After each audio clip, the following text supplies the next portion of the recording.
Hi guys! Hello mga kasitaw pam! I-share ko sa inyo kung paano mag-add ng product kay sitaw. Since may nagtatanong sa mga subscriber natin kung paano mag-add, si Ma'am Proud Yaya. So, let's go and watch! Natin yung dashboard natin kay sitaw. Click yung products. Click yung product warehouse. Mamili na dito kung alin dito ang gusto nyong product. Then, click. Dito ako namimili sa may hanapin ko. Kasi may mga mura dito. Sa may sports. Dito ako namimili. Kasi dito yung kaya ng budget ko. Yung sport t-shirt.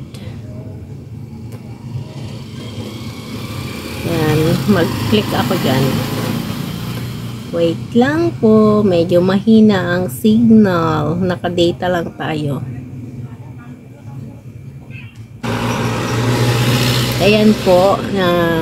Kunyari, itong Hanes Ladies. Yan. Click nyo yan kung gusto nyo. Kung sa akin na konti lang yung puhunan ko, pipiliin ko yung itong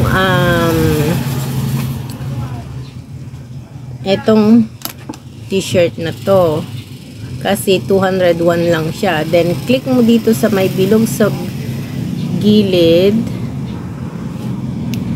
then balik batch publish. So, and naka-publish na. Then balik ka na sa product mo, nandun na sa back ka na, mag-back ka na. Ayan, nandito na yung inad kong product.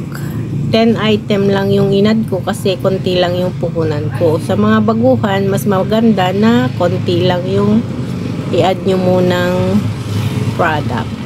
Okay, sana na sundan nyo yung instruction kung paano mag-add ng product kay sitaw. So, happy sitaw, happy selling, subscribe and follow to my Facebook account. Thank you!